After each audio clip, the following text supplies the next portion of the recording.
What is up, Sportskita, YouTube, and Kliqpod Nation? As always, thank you for joining me, your boy JG, back. And tonight, we here for the Hell in a Cell review. So, I know you guys are wondering, what did I think about it? Guys, it was actually really good. Minus two matches, and the two matches I was looking least forward to, I thought the show was outstanding. Small little nitpicks, and I don't even think we're going to hit them on this review. Because, yo... You started the show off with a bang, and up until the final two, you had me hook, line, and sinker. And to be honest with you, the way the show ended tonight is actually a little bit of a swerve. So, I know it's kind of weird. Usually we come on here after the pay-per-view reviews and you hear JG losing his mind, snapping, telling you how they went wrong, how I would have booked it. But they did a great job. I thought they even started it out with the perfect first match. God, it was good, man. Not only that, I thought the decisions we seen throughout the night, other than the way the second to last match was booked, which is the Ronda Rousey Alexa Bliss, I thought it was good. I mean, for what it was, I even enjoyed watching Braun beat the crap out of Roman, even though I knew something was going to happen. And I'll be honest, I thought it was pretty... I don't want to make this come off wrong. I know it was a tribute to Mick Foley with him being a special guest. What better way to give him a tribute 20 years after one of the most memorable moments in WWE/wrestling history? What better way to show this man his honor, his respect, and his love? I get it, but I actually thought it was very cornily done. Like, from the get, I knew something was up. But when the WWE does what it did tonight, and it does such a good job, this is a time we don't need to bring it down. This is the time, might I say, we should be lifting it up. Maybe if we lift it up and promote it more like this, we will get better programming. We will get better eyes on the product. With eyes come money. And you know that WWE loves to do what's best for business. So, I got to say, guys, I'm super excited for this. Real quick, before we do hit the intro and hop into the body, I want to give a huge shout out to everybody out there watching. I can't thank you guys enough. Me and Dean can't thank you guys enough for watching our videos, for reading his articles. You guys have been absolutely amazing. So supportive. And man, we've gotten more views, I think, in a week on Sportskita than we've gotten some months. We've gotten some months on YouTube before we got, before people started showing a little bit more love. But with that being said, man, I can't thank you guys enough. Please give yourselves a round of applause, pat on the back. You guys are the absolute best. But I don't want to waste any more time. Let's get in this review because I'm actually pretty excited. Kick the intro.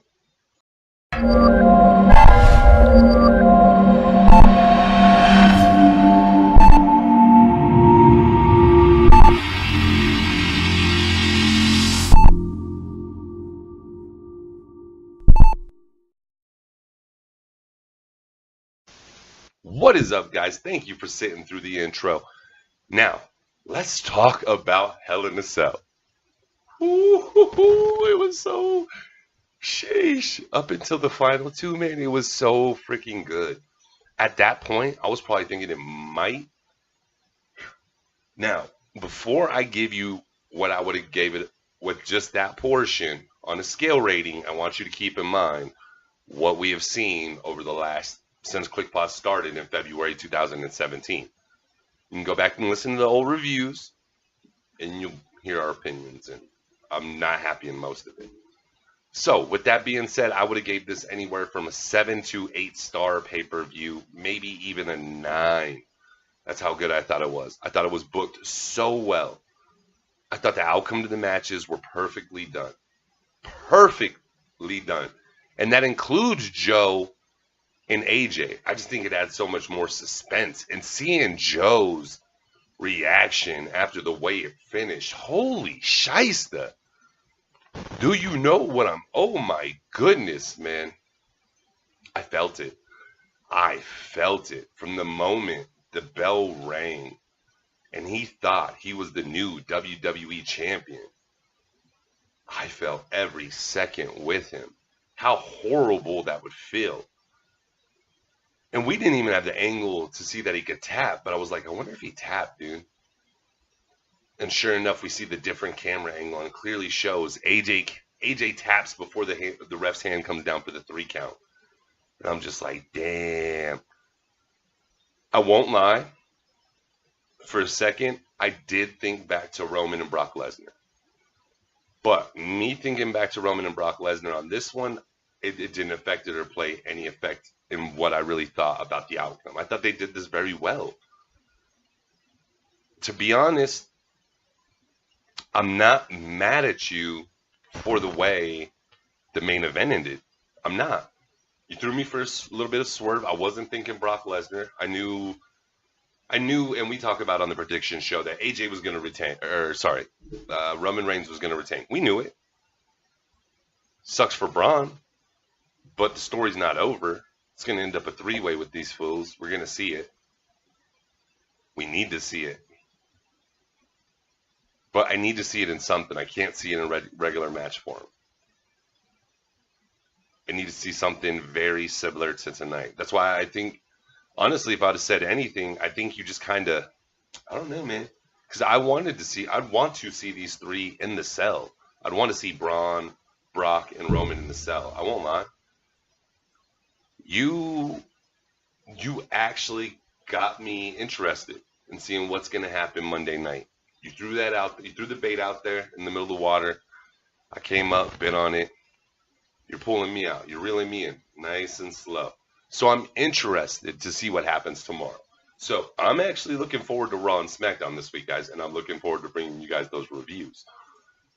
But tonight, we start off with the kickoff show. And we get Rusev Day versus the New Day. The match itself, I enjoyed it, man. I thought it was done very well. You book Aiden and Rusev very strong. Very strong, I felt. We've seen a lot of things we haven't seen from Aiden in a while. And it's so cool to really see Rusev Day represented instead of just a piece of it. So I thought this was booked very well, man. I thought, so you had Big E and Kofi Kingston representing the New Day. And I thought the best part, man, to be honest, was the finish. The best part of this match was the finish. Now, the match throughout was good, man. Very high action. At one point, Rusev misses a Mosca kick, gets thrown off the ropes. Blind tag, man. You see an apron spear to Rusev from Big E. Aiden capitalizes off this, hits an inverted face plant, dude. Goes for the pin. Big E kicks up. Honestly, at this point, I thought they were going to pull it off. I was getting ready to celebrate. I was like, oh my God, shit, I think they're going to do it right now. Whoa. But they didn't do it, man. This is where things get tricky. And I want to see Rusev's reaction, how he felt about Aiden doing this tonight. So Aiden puts on the accolade to Kofi Kingston. At first, you can see Rusev's like, yeah, get it, wrench it. And then you can see he's not finishing him. So he's like, come on, give me the tech, give me the tech. Instead, Kofi, like, puts his shoulders into the back of Aiden's legs and forces him into the rope, which gives him the advantage. Rusev tries to get in the ring. When Rusev gets in the ring, he's actually taken care of by Big E and thrown back out. Then we get the Tropic in Paradise to Aiden English. You're going for the pin. Big E's holding Rusev. We get the 1, 2, 3. New Day retain. But I like the way it broke down. And I think I've been saying for a minute, we're going to see the end of Rusev Day. And I think this is going to be the straw that broke the camel's back of how good their opportunity was right there when Aiden had him in the accolade. If you get the tag to Rusev at this point, Rusev comes in, puts on the real accolade. You watch his back, make sure Big E doesn't interfere. You're sitting here now our new SmackDown Tag Team Champions. Instead, you didn't capitalize. And with your self-tags not only tonight but last week, that's going to play in Rusev's mindset. So I look forward to seeing how this continues on Tuesday night. I want to see what is the repercussions from the way this match ended. Then, in the pre-show, we're told by Paige that the match that's going to start the show is Jeff versus Randy Orton in the Hell in a Cell. The second she announced this, I thought it was perfect. This is how I thought you should have opened the show. I'm not sure. I think I might have said that in the prediction show as well. I thought you need to start the show off with a bang, either this or Becky and Charlotte. And the fact that they were 1 and 2, I thought you booked this excellent. Excellent. So, the match itself. Jeff Hardy came out like a man on fire. A man literally trying to exorcise all his demons, as he had been telling us. And he did not sell you short at all tonight. I don't feel like there were really a lot of moments where Randy had the upper hand. At all. So Jeff comes out. He's kicking, punching, everything. Randy gets a momentary upper hand. Makes Jeff taste the cage for the first person for the night. He tastes the cage. Randy uses this for a bit to continue to beat Jeff. This plays out to probably what I thought was going to be one of the most graphic things we've seen in forever. And this just tells you how good Randy is at what he does. Is the fact that we know he's not going to ever really rip Jeff's ear. But you believe he will. And he takes you to that limit. And I gotta admit, while I'm watching this part, I'm getting queasy. I'm like, oh Jesus, I don't know if I could do this. I don't know if I could watch this to start the night. And I was eating at the same time, oh my God, no. So Randy Orton decides he's gonna take a screwdriver, put it through Jeff Hardy's hole, and then begin to twist it. And I got friends who got pulled ears, and I understand there's an elasticity to it. And crazily enough, you can't see here now. Actually, you can. You can see how my ears are scarred. My ears used to be stretched, so I understand there's a lot of elasticity to it, and you can bend it, do things like that. It's just it gets so close to the point where it looks like he's about to rip that ear. You're gonna see earlobe and blood, and I don't mind seeing thumbtacks to the back. I don't mind seeing a cheese grater to the head, light bulbs to the back, stomach, whatever. Light bulbs, shots to the head, whatever. But when you do something that intentional, that out of the normal, that's not the norm in wrestling. That's not the norm in real life. I get it. Thumbtacks and all that, that's not the norm in real life. But it kind of is the norm in wrestling, especially because I watch other things, and that they include things, thumbtacks, all this stuff. So, I mean, right there, you already had me, and I'm just like, whew. Not only that, you knew we were going to see ladders. You knew we were going to see tables. Man, it's Jeff's first time in the Hell in a Cell. What I'm actually surprised we didn't see was a spot from him off the top of the Hell in a Cell. But we don't. We don't. Thank God, honestly. I might have killed him. I don't know what I'd have done. But you had so many good spots in this match, I thought. Jeff did the inverted, we got the inverted ladder spot again, this time outside of the ring, in between the cell and the ring. Jeff Hardy sets it up upside down, so, the parts that are supposed to bend this way so you can put the ladder together are straightened out. He's trying to suplex Randy. He can't get it. Randy lifts him up, drops him, stomach first right on them shits. I don't know how he does it, guys. This is what I'm talking about. If you haven't seen the 7 things we learned coming out of Hell in a Cell, please go check it out. But one of mine was that Jeff just has no disregard for his body. And he shows it all the time. So Randy's gaining the upper hand a little later in the match. He's using the chair. Pulls off Jeff Hardy's belt that's studded and just starts whipping him. Psh, psh. Roles get changed. Jeff Hardy gets the opportunity to go at Randy. So he starts smashing Randy with the chair. And that's not the tough part. The tough part is when he starts beating him with his belt, they cut to the back of Randy Orton's back. And there is holes in it and they're bleeding out from the studded parts of Jeff's belt. I'm just like, Jesus. Then towards the end of the match, Jeff Hardy uses the steel chair, puts it on top of Randy Orton, does a swanton on it, splits Randy's leg open, sets Randy up on a table, decides he's going to take a little ladder and a big ladder. I think originally in his mind, he didn't realize the height of the Hell in a Cell, so he was thinking about doing the leapfrog over the bigger ladder onto Randy.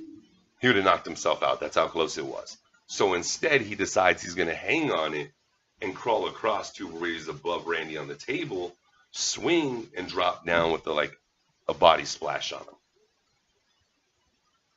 Jeff Hardy, bad idea, brother. I hope you were okay. You looked so bad off. Brother, I hope you're done. I hope you're done doing that kind of craziness, man, because I'd like to get a couple extra years out of you. And if you keep doing what you did tonight, we're not going to get those years. So Randy Orton moves out of the way. Jeff goes kerplat right through the table, doesn't move. Randy, being the sinister son of a gun he is, decides he's going to go ahead, and ref's calling for EMTs. You know, he's like, come on, hurry. And he's losing his mind. He's like, get down here quick. Randy's like, no, pin him. Randy lays on top of him. After arguing with the referee, the referee lays down, gives him the 3 count, and then it proceeds to stay on Jeff Hardy. And you think at some point we're going to see a tribute to Mick Foley on the stretcher, and Randy's going to wheel him back down and throw him. He doesn't at no point. So it made me wonder, how serious is this Jeff Hardy injury? I guess technically we don't have to wait till Tuesday to find out. Probably find out on Twitter, things of that nature. So I hope everything's all right with Jeff. Once again, Jeff proves why he's one of the craziest wrestlers there are. Randy Orton showing that he just loves the sport more than anything, taking the holes he did. You're already starting this cage match out with a bang. Thank you. This was perfectly done. So what comes on my mind next is, what are we going to see second? What is going to be the second match on this show? WWE, you did things so right tonight. Thank you, Jesus. I swear, man. Our second match of the evening is Charlotte Flair versus Becky Lynch. Oh my God, I love the way this was booked. So from start to finish, Becky was by far the most dominant wrestler in that ring tonight. There were moments, Charlotte Flair had her moments, but she was never truly able to gain momentum and capitalize from those moments. They were just quick spurts. From top to bottom, Becky was dominant. She looked so amazing coming out tonight, rocking like some chameleon colored gear. Freaking loved it. Charlotte comes out looking like royalty herself. Match starts off. When the match starts off, crowd's chanting Becky already. So I am loving this. I am loving this. The arena's already giving you the feel. Like, yo, you're there. The emotions are building. You already know how hard Becky's worked for this, how she feels. Not only that, you can feel the support of thousands and thousands of people. Match starts off with what I love, gator rolls. They start transitioning gator rolls back and forth. I'm hooked. I'm hooked. Becky starts to show her dominance. Becky tells an amazing story. Becky's main focus in this entire match, Charlotte Flair's left arm. From start to beginning. Starts working on it and just progresses. Gets opportunities at the disarmer. Every opportunity she has, I think she had three total, two that didn't include the finish.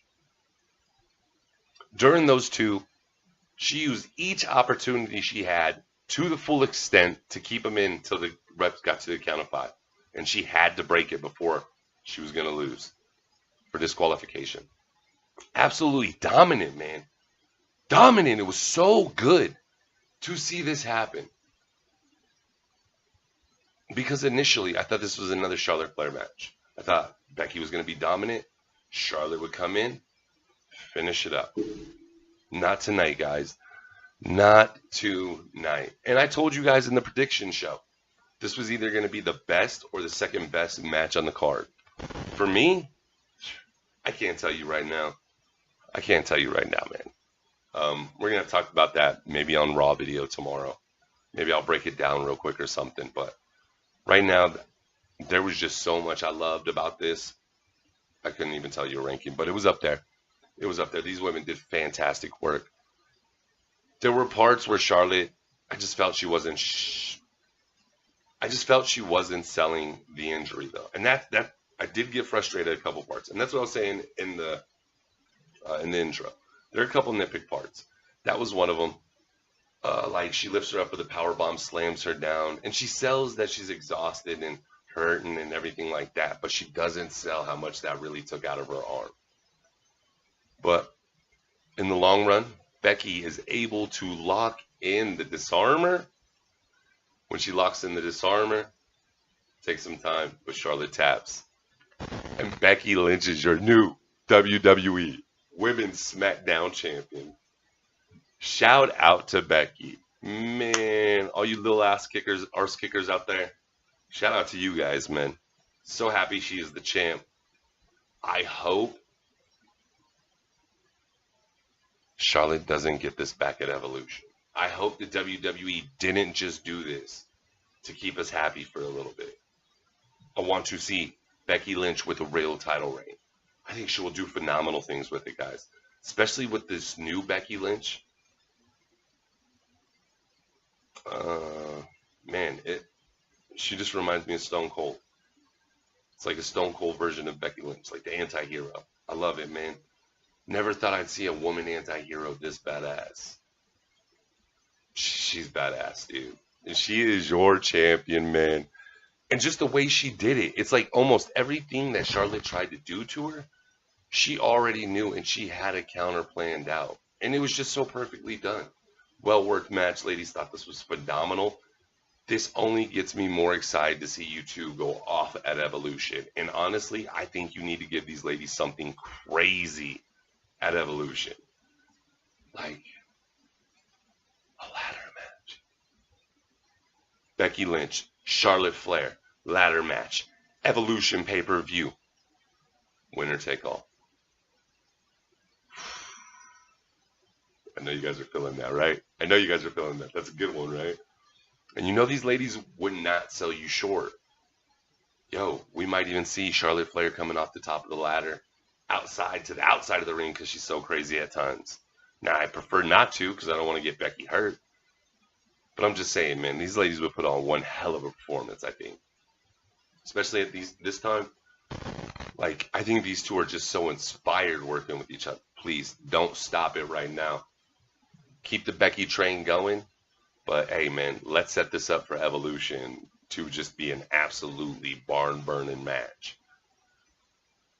I mean, you guys could see me here, man. I'm sitting here now talking about it. And there's one thing else I wanted to point out about this match. Becky busts off the Pentagon Jr. arm breaker. If you guys don't watch Impact, AAA, Lucha, Pentagon Jr. is one of the hottest things out there right now. Him and his brother Phoenix. I love both of them as wrestlers. They think they tell great stories. Do get sloppy at times, but dude. So he does this arm breaker where he takes, so your back is towards him. You're laying flat on your stomach at first. He puts your arm in a triangle around his one leg, takes your other one, puts his knee to your back, and pulls back on your arm. Breaks your arm, dude. She did that tonight. And I was just like, dang, that was dope.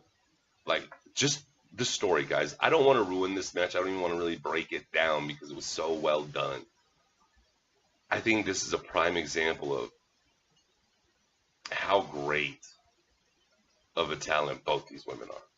Because I knew it took a lot from Charlotte to be in that ring, man. She took a lot tonight. So hats off to Charlotte. Even bigger hats off to Becky. I'm a very excited man here. So, yo, we're looking good, guys. We are looking good, man. And just, once again, go back and watch this match. Just the story they tell and the work that Becky does to Charlotte's left arm with the hammerlock slams with the arm behind the back still. Her focus was there. And this is the little details I'm always talking about. And if you're new to the channel, you learn. I love details, whether it's coming from the baby face or the heel. I love details in matches. I love stories. I want to see a story be told so I can understand the finish. Now, don't get me wrong. Sometimes I like to be swerved. But for the most part, I like a story to be told. You know? Sometimes we're just missing that. But the main focus was her arm. Becky wins by disarmer. Goes into Tuesday night, showing not only is she the better competitor tonight, but by far the most dominant. That's probably the most dominant performance I've ever seen against Charlotte Flair. Ever. So, hats off to these ladies. Absolutely done well. Then we get your favorite interviewer and mine, Kramer Kingston. And he asked to interview, or he interviews the New Day. And we get a Mr. Bodysworth sighting. But he interviews the New Day, asks him what's next. What's in store? Xavier and Big E answer. The bar for the Tag Team Championship at the Super Showdown in Australia. Gotta say, I'm excited. I'm excited, man. So this week, we got a great match between the New Day and Rusev Day. And then we know in 3 weeks, we get the bar in the New Day. And I'm really excited to see this. We haven't seen this in forever, so it feels fresh. It feels revitalized. Like I'm ready. I'm fully ready, man. If you would ask me at this moment in time, I fully trust WWE Creative with almost everything. Almost everything. Then we get what I am going to say is the match of the night, dude. Oh my God. We get Drew McIntyre and Dolph Ziggler versus Dean Ambrose. Dean Ambrose? Yes, Dean Ambrose and Seth Rollins.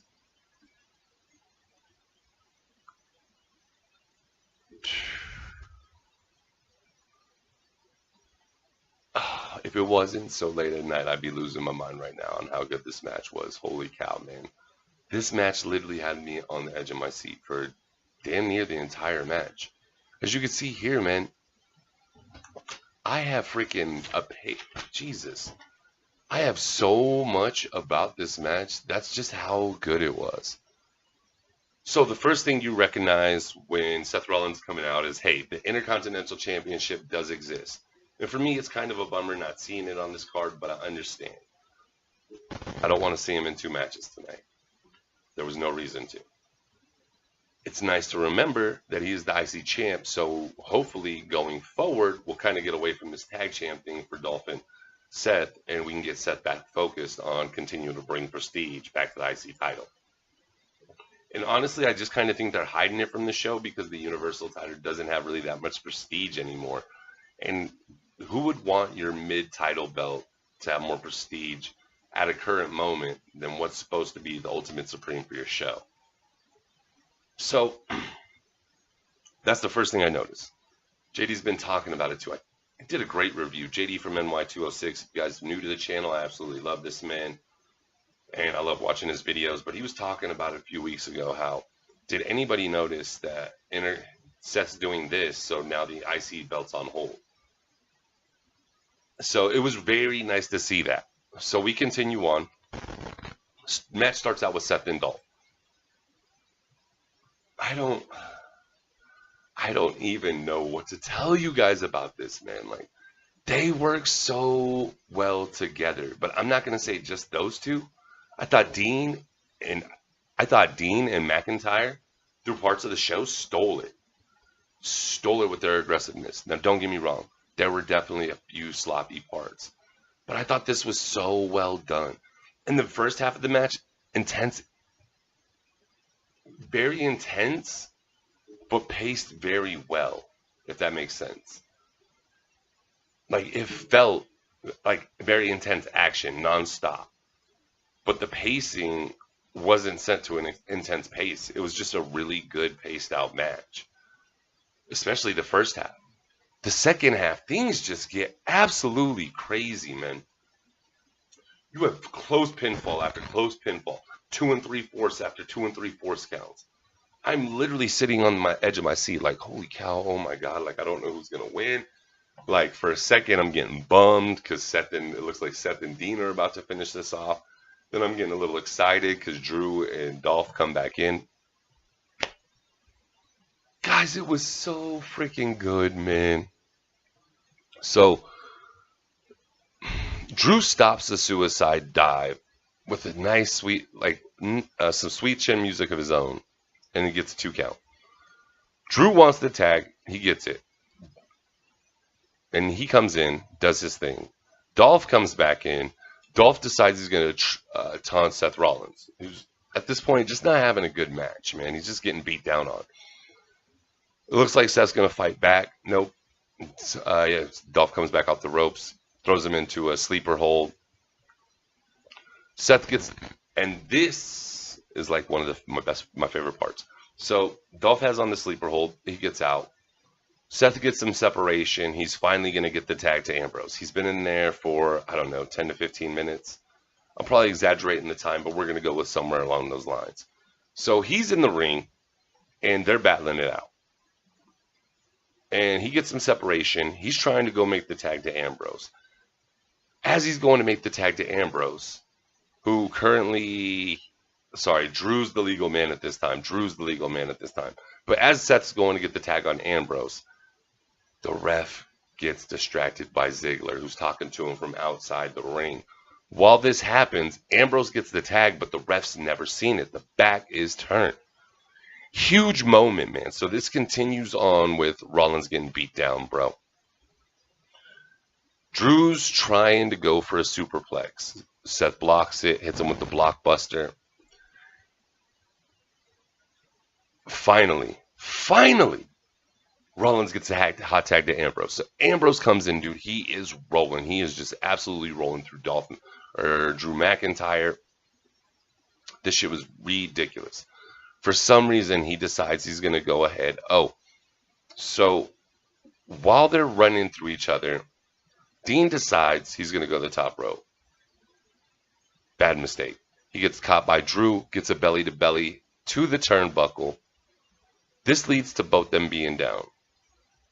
At this point, they both get their hot tags. So Seth's tagged in, Ziggler's tagged in.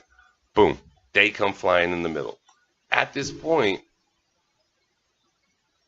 Seth starts to go nuts. So he comes in, he gets off his hot tag, he's going nuts. Knocks Drew and Dolph outside the ring. He goes for a suicide dive. They actually both catch him at the same time, like simultaneously. They're holding him up. Dean decides, hey, I'm going to finish this. He hits a suicide dive, takes all 4 out. We digress. We get back into the ring. Sorry about that. Dolph attempts to go for a DDT. Instead, he gets that busted into a Falcon Arrow, 2 count. This is one of those moments where I'm literally sitting on the end of my seat. I know the finish is coming soon. I just don't know at this point who's going to pull it out because it is so damn close and it is just worked so well. Seth starts tuning it up for the curb stomp. He hits the kick, the little side kick. He goes for the curb stomp, misses. Drew attempts to go for a zigzag. unable to get this. He actually, so he attempts to go to the zigzag, doesn't get it. Or sorry, it was the famouser. That's what it was. He attempts to go for the famouser. It's blocked. Goes for the falcon, then Seth attempts to go for a buckle bomb. That's no good. Receives a super kick. And then Seth starts super kicking Drew. Hits a frog splash, a huge frog splash. Gets a 2 3/4 count. Once again, I'm thinking, Ziggler and McIntyre are going to lose this. Seth and Dean set up Drew for the double team off the rope. Thank God he is saved by Ziggler. We get a superplex from Rollins to Ziggler. Rollins rolling it over, attempting to go for the Falcon Arrow. But while he's lifting him up for the Falcon Arrow, he's got him about here. Here comes the Claymore to his face from Drew McIntyre. Whoa! Knocking him out. Drew just happens to fall on Seth. We get the 1, 2, 3. Dolph and Drew retain. So Dolph and Drew are still your Raw Tag Team Champions. But once again, hats off to these guys. This match was absolutely amazing, guys. That's why it was so hard for me to play it back, because it's just getting me so excited. I'm so frantic. I want to talk about different points, so I apologize. We did mess up through that part of quite a bit. Then we get a little mini segment from Mick Foley and Braun. Braun pretty much just telling him, just pretty much stay out of my way. You're there to count 3. That's it. Mick Foley doesn't argue back. But who would? Then we get the WWE Championship match. AJ Styles versus Samoa freaking Joe. Wow, guys. This match was so good, man. So AJ comes out on fire, man. You can see he's all emotion. He is beating the living crap out of Samoa. Everything Samoa is trying to do to get the upper hand is getting reversed. He's getting another punch to his face, another kick to his face, or his sides, an elbow coming from somewhere. Samoa is just getting work. Then Samoa gets a huge suicide dive. But when he does it, he presses AJ directly, his spine directly into the announce table. So, AJ's pretty effective from there. AJ does start to rally again. But there's a long portion of this match where Joe is literally taking over, slowing AJ down, keeping him off, or keeping him on his feet? Yeah, technically keeping him on his feet. And slowing him down, grinding him down, working on his back, his spine, telling the story. That's the focus. Then we see something that just kind of blew my mind. So Samoa Joe gets a powerbomb on AJ, gets him in the STFU. AJ doesn't tap. AJ gets out of this. When he gets out of this, man, he is able to lift Samoa Joe on his back like he's going to do the torture rack, hit him with a spinning power bomb. It was ridiculous. I guess you wouldn't really call it a spinning power bomb. It was just amazing. It's something you had to have seen. It was absolutely phenomenal. So watch highlights from the matches tonight, guys. YouTube's great for that kind of stuff. Then AJ hits a 450 springboard 450 off the ropes, gets the 2 count. And to be honest, I thought at this point it was going to be gone, man. AJ attempts to go for another Styles clash. He's catapulted into the pole, comes off, receives a vicious, and I mean vicious lariat for his troubles. Think of John Bradshaw Latham when he was still an Accolade with the clothesline from hell. That's what it was. It was vicious. It was intense. I had to play it. I had to keep, I don't know what you would call it, rewinding a little bit so I could see him. It was dope, man. It was dope. I really enjoyed it. just then the way this ends. So AJ's rallying like he does. He hits the Pele, hits him with a forearm, goes outside. He's going to do the phenomenal forearm. He comes in, he springboards to do it, gets a clean a clutch from his troubles. This is what I was talking about earlier in the video. AJ rolls over Joe. When he rolls over Joe, it pins Joe's shoulders down, so the ref gets in a bad position at the top of Joe, starts counting the 3 count, but when he hits 2, AJ's literally tapping on Joe's side. So Joe should be sitting here. After the match, Joe is freaking irate. He is sitting there because he thinks he's won it, so he's about to celebrate, and he's like, what? Goes out to the announcer's booth, starts yelling at them, telling them, no, he tapped, he tapped. Sure enough, video evidence proves it. Losing his mind to play this story out. Eventually, a little bit later, he runs into Paige, says he wants this taken care of. How's she going to take care of it? This dude the ref should be fired. She decides he's going to go in 3 weeks versus AJ. He's like, I'm not going to wait. If I do, I can't be held responsible for what happens. No rules, no DQ. She says, you know what, Joe, for once, I agree. So we get a no DQ, no rules match between AJ and Samoa Joe at Super Show. I'm pretty excited about this, man. I'm pretty excited about this. I look forward to seeing what the WWE does with this opportunity and what kind of matches we do get from this. And will we get any titles change hands? That'd be cool. This is the point when the show kind of starts to slow down for me. So we get the Miz and Maurice.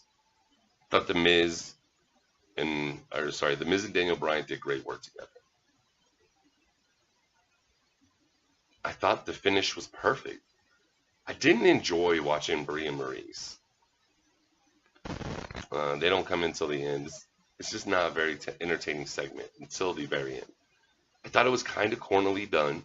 They're getting couples yes kicks. Okay, Daniel and Brie are kicking the crap out of Miz and Maurice.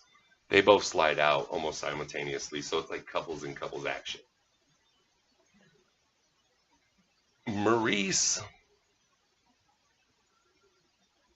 ends up pinning Brie Bella. The thing I did not think would happen, happened.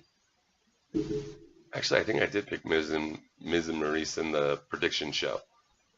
But honestly, I didn't think it would really happen. And the way it was done,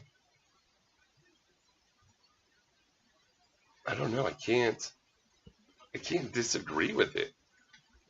I had said on the prediction show that I think you can't let Daniel pin the Miz in any type of way. You can't even let him get an upper hand or any kind of advantage. If Miz or if Daniel and Brie would have won tonight, that would have gave him some kind of advantage, some kind of a stake or a claim. That's what you don't want to give him. You want him to continue on feeling like, yo, I need this over the Miz. And the Miz like, dude, now you've had 2 chances. You couldn't do it. Like, I'm done. Miz starts to focus on other thing, but Daniel's just focused on getting back to that Miz match. So the Miz puts up trials and tribulations for Daniel to earn his shot again. I mean, I'm pretty sure we can all figure out that's where we're leading to with this, correct?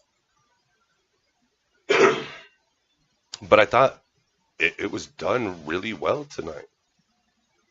Like, really, really well. It was kind of crazy. Just because I didn't think they were going to win. But to be honest, the ending was absolutely horrible. I mean, I even have written on the notes. It was a horrible ending. Just the way it all played out was so sloppily done. Even when Maurice gets the roll-up, or she doesn't even get the roll-up, but like go back and watch it and you will see what I mean. These are things we need to stop. Okay? Like, you're watching 2 divas wrestle. They represent the diva era. Like, come on. And that's what it felt watching them. It didn't feel like watching Becky, Charlotte. Hell, I might even enjoyed watching Carmella tonight more than this. But with that being said, thank God WWE books this right. Miz, Maurice walk away victorious. Daniel still has not gotten an upper hand over the Miz. And I look forward to seeing where this goes on Tuesday. It can only build up from here. And to be honest, I think this is where you kind of put a little skirt on, as I was saying before. Like the Miz is like, you've had your opportunities, we take a break. Miz goes on to other things for a minute, then you come back to this. Maybe even possibly the WWE Championship. Think about it. Then we get what I probably thought was the worst match of the evening. The only positive thing I wrote down about this match is that I thought there was a good story. And that's Ronda Rousey versus Alexa Bliss for the Women's Raw SmackDown Championship. Not putting my bias for how I feel about either in this. I really like Ronda. I like what she's doing. I just think it's too early for the title. This title really doesn't mean a lot to me at this point because it was just so quickly given. Like, I feel it's like respect. You got to earn it, man. Yes, I want you to be in focal points of storylines, but not for the title this early in your career. And Alexa, you know, she's gorgeous. I'm entertained by her persona. I'm entertained by her actions in the ring. But I'm not entertained by watching her all the time. And tonight, to be honest, the match was pretty boring. Ronda comes out, still feeling the effects from all the rim damage she's received on Monday night. And it shows. I mean, it absolutely shows the ring damage. Like, it completely shows on it. And you can see she's hurting.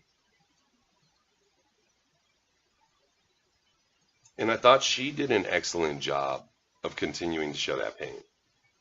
There's even a point where she does her finisher, and you know how she's got to get the twerk when she, like, spins it. Because I don't know, man, it looks altered each time. Like, one time it's to the side. Next, like tonight, it kind of looks like she rolled into it. But she goes for that. And when she goes to twerk, she can't. Back just gives out. This made it semi-realistic to me on the only way Alexa could take out Ronda is if she had an injury.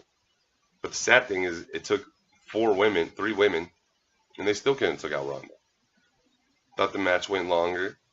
Thought we already seen Alexa get squashed, so why not just do it again and get her fully away from the focal point? Because who would have an argument at that point? We've seen her squashed twice. Now people are going to have an argument to see her again. Well, she put up a good fight. She lasted quite a while, maybe even longer than Nia Jax would run. Now, let's just be done. Ronda gets on the armbar, retains her title. Like I said, if there's a downfall in matches for the evening tonight, this would be it. I wouldn't even put it on my good category. I'd probably give it on a scale of maybe a half a star to a full star. Didn't really have a lot of high expectations for this match, so honestly, what can you expect, man? I mean, I don't know.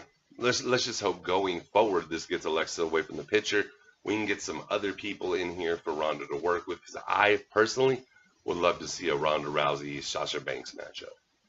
Ronda Rousey Ruby Riott. Nah, I think it's too early for Ruby. Sit on that one. You could probably do that next year sometime. But, I mean, there's definitely some potential matches out there that I'm very excited, and hopefully we get to see those at this point.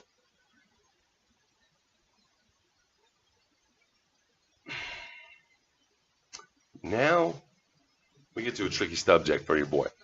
So if you're new to the channel, I am not a Roman Reigns dude. I know all about the Roman agenda. I know it's fully in effect. With all that being said, I'm going to give you real honest and for the most part non-biased opinions on his matches. Thought tonight's was very entertaining. I love the idea of Braun just absolutely dominating him. I felt like Braun was a monster in this match until the end. And that was the point of this. I felt from beginning to damn near end, it was pretty much the Braun Strowman show. Roman had a few high points. Match starts out. Braun's in the ring. Roman comes down, obviously. Braun's just trying everything to intimidate Roman. Even grabs the Universal title. Tells him it's coming home with him.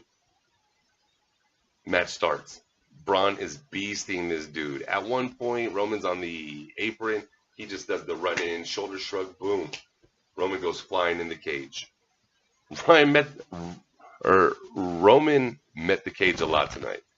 It was crazy. But honestly, I think they could have did this still better.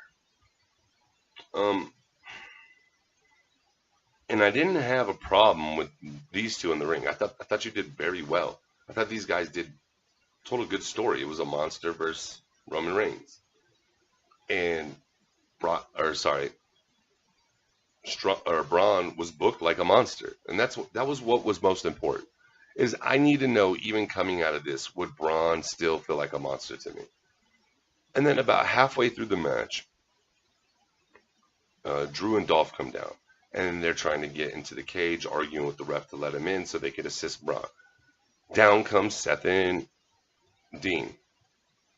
This is when things started getting ridiculous to me. So they proceed to climb to the top of the Hell in a Cell. And as I said in the intro, I understand it was an homage. They're paying tribute to Mick Foley, especially what better way when he is the special guest referee. I get it. But with that being said, it just looks so corny. Like they battle for a little bit downstairs or down. Seth and Ziggler goes to the top first for no fucking apparent reason, just to do it. Seth follows. Seth's taking advantage of Dolph. Then up comes Drew. Then up comes Dean Ambrose with a kendo stick. And then Dolph and Seth are beginning to climb down. My instant reaction is, here comes the spot. Here comes a spot. Like something in remembrance.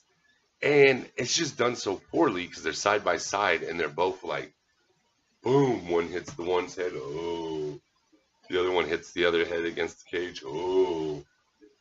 And you could have done this so it looked good, but the way you did it, it just looked so generic. And then not only that, like you could tell they're both going to take the dive. It's not about one of them taking the dive. They both want to pay tribute to Mick. So they're both going to take the dive from about halfway up through the announcer's table.